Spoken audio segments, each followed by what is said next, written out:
lebih bahaya hukumannya ketimbang orang kafir.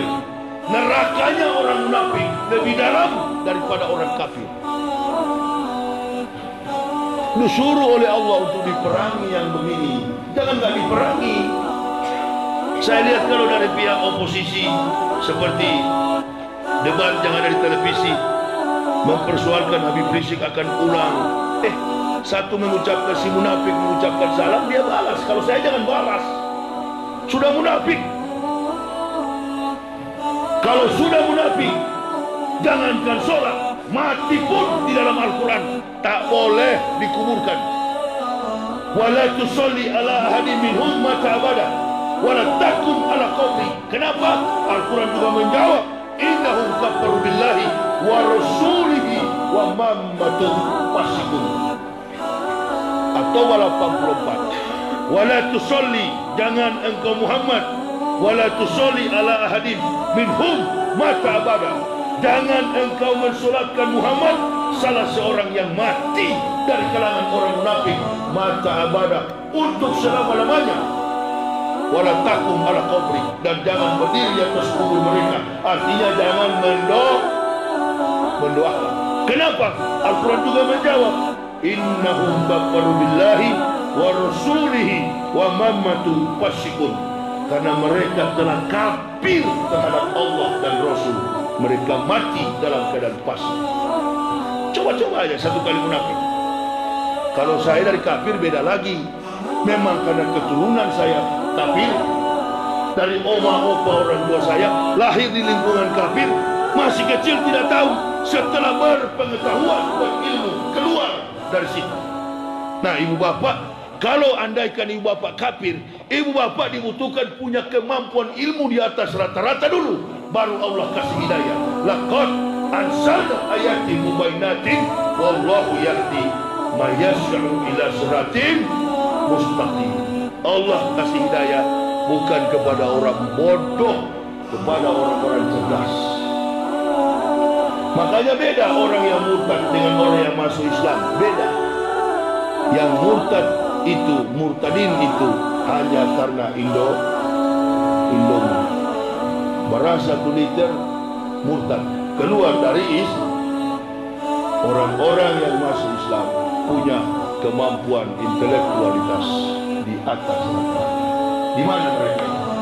Dan tak perlu orang Islam yakinkan, mereka tahu sendiri Islam. Mereka mendapat hidayah masuk. Tidak ada program Islamisasi, tidak ada program Indomisasi dalam Islam. Kalau di Kristen ada program Kristenisasi, program Indomisasi. Kasihan saudara-saudara kita di Pulau Jawa, di bawah Gunung Bromo, di Jawa Tengah, satu rumah sampai 3 agama. Natal dia juga ikut hari Gatal dan Tahun Baru. Hari Raya juga dia ikut-ikutan makan ketupat. Satu keluarga. Makanya ada yang pernah ibu-ibu tanya sama saya, Ustaz, boleh nggak saya menikah dengan orang Kristen? Loh, ibu Islam, kenapa ibu menikah sama orang Kristen? Tidak boleh, Bu. Saya aja dulu ketika mau masuk Islam, istri saya bersikeras tidak mau masuk Islam. Saya bilang, kalau kau tidak mau, pisah. Komitmen, konsisten, istiqomah. Akhirnya istri saya menyerah. Iya Pak, saya mau ikut. Ibu juga begitu. Jangan datang laki-laki karena kaya meminang anak kita, langsung kita Islamkan. Tunggu dulu Pak Imam. Orang masuk Islam itu ditanya dulu kemampuan intelektualnya. Kalau dia pintar, nggak apa-apa, diajar dulu baca Al-Quran, diajar dulu sholat 5 waktu, gerakan sholat minimal 1 semester, 6 bulan, dididik dengan cara Islami. Setelah itu disyahadatkan, barulah dinikah. Jangan langsung dinikahkan. Tidak sedikit umat Islam korban. Karena apa? Langsung menikahkan. Ada Pak Sumatera Barat ini di pinggir pantai sana, bupatinya. Apa di pinggir pantai? Kabupaten Bukan Pariaman saya tahu. Di pesisir itu apa namanya? Painan. Bupati Painan, usai saya ceramah, istrinya mendekat sama saya. Waktu itu saya ikut diundang BKMT, Badan Kontak Majelis Taklim, untuk ceramah di Painan. Istrinya ngomong sama saya, Ustaz, minta tolong adik saya perempuan pertama kali menikah, suaminya bilang masuk Islam, tapi setelah masuk suaminya bawa dia ke Kristen. Siapa suaminya? Coki Sitohang. Loh, itu fakta. Saya kalau bicara nggak pernah ngawur, semua punya data, sistematis. Coki Sitohang, artis Indonesia. Adiknya itu wong Palembang, wong Kitogalo. Palembang apa Lampung? Suami istri daripada Bupati Painan. Adiknya menikah sama Coki Sitohang. Oh, luar biasa. Kemurtadan dalam segala sisi lembaga kehidupan kita, baik di instansi pemerintah, swasta, di kalangan para businessman, di kalangan para artis, di kantor-kantor, luar biasa. Tapi nggak ada tuh orang Islam begitu. Orang Islam sibuk dengan ibadah. Yang malas beribadah, yang Islamnya abangan, itulah yang menjadi sasaran serigala lapar alias kristenisasi. Nah, saya kira ini bekal bagi kita semua. Cintailah Rasulullah dengan memahami banyak pengetahuan tentang Islam. Isa berbicara dalam Al-Quran itu bukan sudah dewasa, baru keluar dari rahim Maryam. Di tengah penyelidikan Mahkamah Agama karena peristiwa yang terjadi di Yerusalem, Maryam pernah lari dalam satu pondok kecil dan malaikat Jibril, Rohul Kudus, menyuruh Maryam pulang ke rumahnya. Maka lahirlah anak laki-laki itu. Sebelum lahir akan dirajam dengan batu oleh orang Yahudi. Tadi saya katakan, orang Yahudi itu kritis dalam memahami agamanya. Bayangkan mereka itu, setiap keluarga orang Yahudi, kita kalau haid, bukan cuma tidak orang Islam, kalau haid perempuan, dia dalam keadaan menstruasi, dia nggak boleh ke masjid, bahkan tidak boleh memegang Quran. Bukan cuma itu orang Yahudi, wanita yang haid tidak boleh tinggal di dalam rumahnya. Makanya orang Yahudi ada pondok-pondok kecil di samping rumahnya. Itu untuk wanita yang haid. Selama kau haid, di situ kau tinggal. Karena dianggap uap daripada wanita yang haid itu najis. Bahkan anak lahir umur 8 hari, orang Yahudi langsung disunat. Kita orang Islam ini nanti sudah berbunuh baru sunat. Termasuk saya, tapi saya nggak apa-apa, ada bonus karena saya dari kafir, disunat sudah besar. Orang Yahudi enggak, anak laki-laki lahir umur 8 hari langsung dikibas, disunat, dikitan. Makanya dalam Bible Kristen Lukas 2:21 dijelaskan, pada hari yang ke-8 anak itu dilahirkan, disunat, diberi nama Isa Al-Masih. Dulu dalam kitab, mereka rubah sekarang, diberi nama Yesus Kristus. Jadi Isa Al-Masih itu disunat umur 8 hari. Bukan 8 tahun, umur 8 hari. Anak laki-laki dikangkang kaki kirinya. Saya pernah sering nonton karena saya lama di sana. Saya lihat mereka sunat umur 8 hari. Inilah Yahudi tunggu-tunggu. Jadi ketika Maryam bersalin, Habib Rizik pernah dilapor mahasiswa Kristen di Indonesia karena Habib Rizik bertanya, kalau Maryam melahirkan Al-Masih, siapa bidannya? Orang Kristen marah. Sebenarnya jangan marah. Jawab, bidannya pada waktu itu bernama Safira, suaminya Ananias. Hakim yang menangkap Maryam, mengadili Maryam untuk bertanya, siapa yang menghamilimu? Adalah Kayafas. Raja di Yudea pada waktu itu adalah Herodes, wali kota Mr. Pontius Pilatus dari Romawi. Nah, ini kalau Kristen berpengetahuan luas. Ditanya malah marah karena buta. Lahirlah anak bayi yang laki-laki ini, Isa. Dimandikan, dipotong pusarnya, ditaruh di atas ayunan. Begitu Yahudi datang, kaget Yahudi. Apa yang mengagetkan Yahudi? Anak baru dilahirkan beberapa menit sudah bisa berbicara dalam buaya. Mana bukti perkataan itu? Quran surah Maryam ayat 30 sampai 31. Isa berkata, qala inni Abdullahi adani al-kitab wa ja'alani nabiyan wa ja'alani mubarakan aina wa kuntu awsani bisolati wa zakati malumtu hayat. Maka nadilahi ayat Isa biwaladin subhana Isa qada amran fa'ina ma yakullahu kun fayakun. Isa berkata, saya hamba Allah, atani al-kitab, Allah memberi aku kitab, wa ja'alani nabiyan, dan mengutus aku sebagai nabi, wa ja'alani mubarakan aina ma kuntu awsani bisolati wa zakati malumtu hayat. Kemana aku pergi, Allah memberkatiku, memerintahkan aku ausoni bisolah, mendirikan solat, wajakati, membayar zakat, madumtu hayat, sepanjang usia hidup.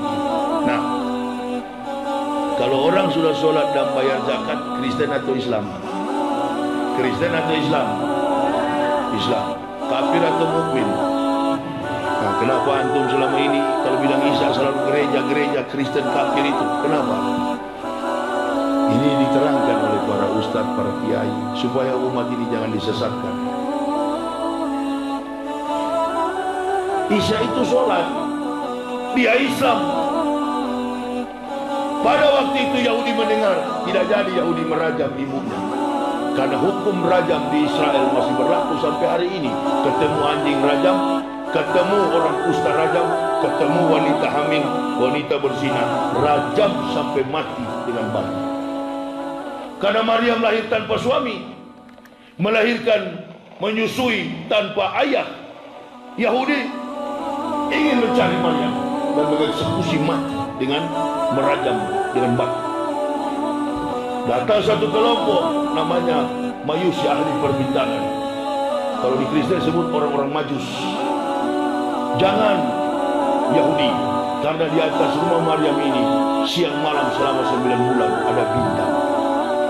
Jangan dirajam, siapa tahu anak yang akan dilahirkan ini membawa berkah bagi Bani Israel. Ternyata tidak, bukan bagi Bani Israel. Dia lahir untuk menyatakan akan datang Nabi kita Muhammad. Sistematis. Habis mendengar itu Yahudi pulang. Waduh, ternyata ini anak memang Nabi. Kenapa? Yang diucapkan tadi dalam surat Maryam ada dalam Talmud Yahudi. Makanya Yahudi nggak berani rajam. Oh, jangan, bahaya ini anak. Ini Nabi yang diutus oleh Allah. Ahli-ahli kitab pada waktu itu sudah nggak ada. Bahkan yang tersisa 1 abad setelah itu adalah pemuda-pemuda yang lari dalam gua. Itulah terbit kitab Ashabul Kahfi. Itu pengikut Al-Masih semua. Ada 12 mereka, 8 dieksekusi mati di Yerusalem, kepala di bawah, kaki di atas dengan cara disalib. Sedangkan 4-nya lari ke dalam gua, bersembunyi 309 tahun. Terbitlah kitab namanya Ashabul Kahfi. 4 pemuda bersama seekor anjing diturunkan oleh Allah selama 309 tahun. Makanya banyak pemuda-pemuda di Sumatera Barat ini yang suka tidur dengan anjing. Apalagi hari Minggu di Sawalunto itu, Masya Allah, naik motor 5 ekor di depan, 3 di belakang, mobil piring. Itu nggak apa-apa, lanjutkan, udah bagus itu. Karena dari dasarnya sudah ada di Ashabul Kahfi, bagus. Kenapa Bu Ambo sampaikan ini? Nanti jadi dalil lagi. Nah, nggak apa-apa. Daripada antum munafik kepada Islam, nah, tidak apa-apa, pelihara aja itu.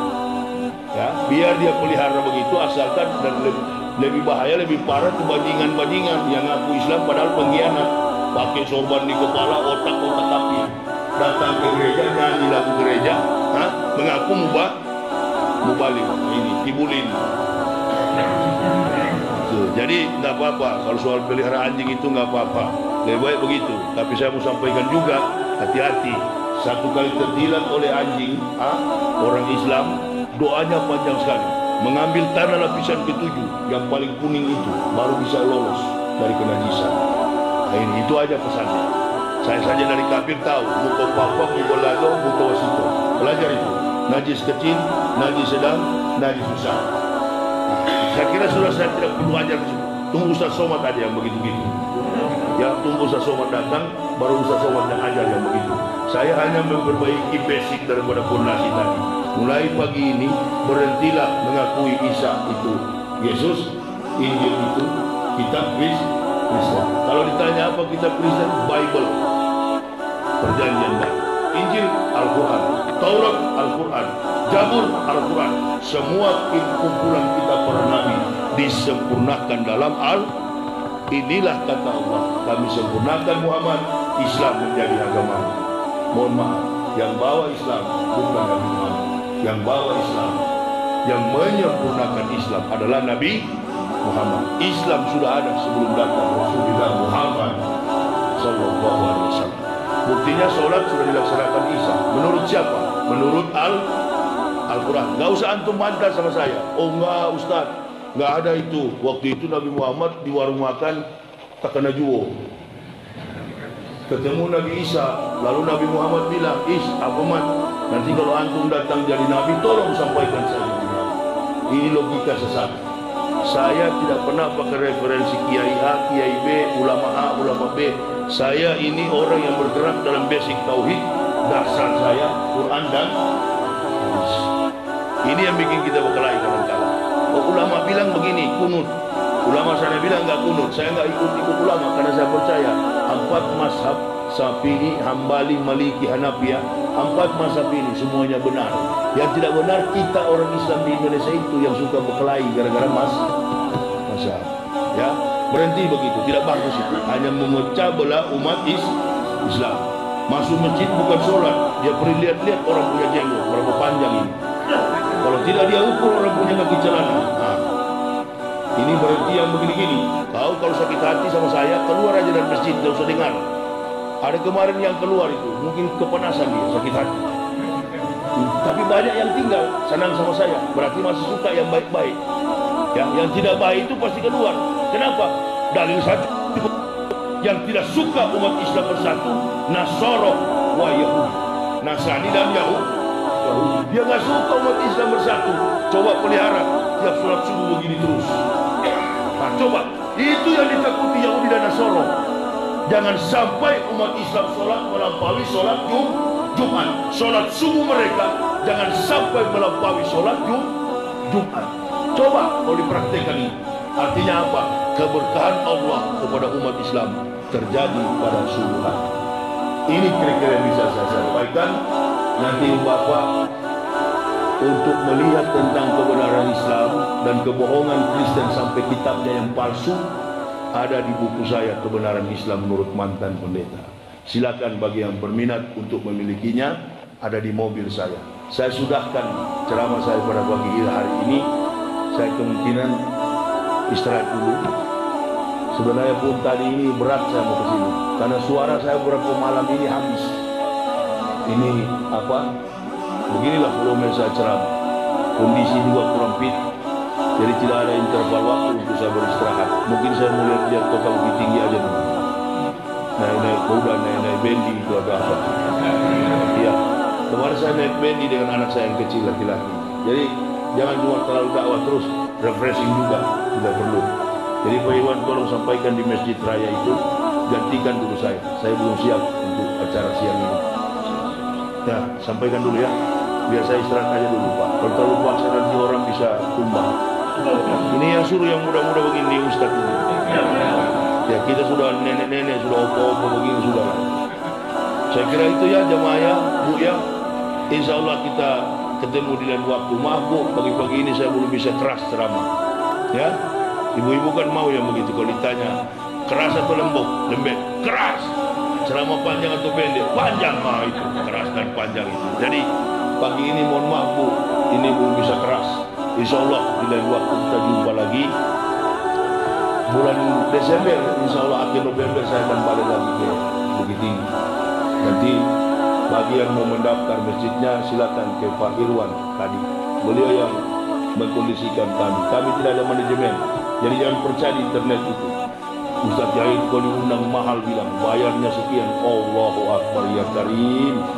Kami ini di mana orang tahu, kebetulan di wilayah Sumatera Barat ini ya beliau yang tahu nomor saya. Beliau yang menyatakan dan mengaturkan supaya tidak bertabrakan dengan Allah. Insya Allah akhir November saya akan datang lagi. Setelah dari Jambi saya akan meluncur ke sini. Rengat akan baru ke sini. Ini ibu bapak, saudara-saudaraku, mohon maaf apabila ada kekurangan kami. Terima kasih atas segala perhatiannya.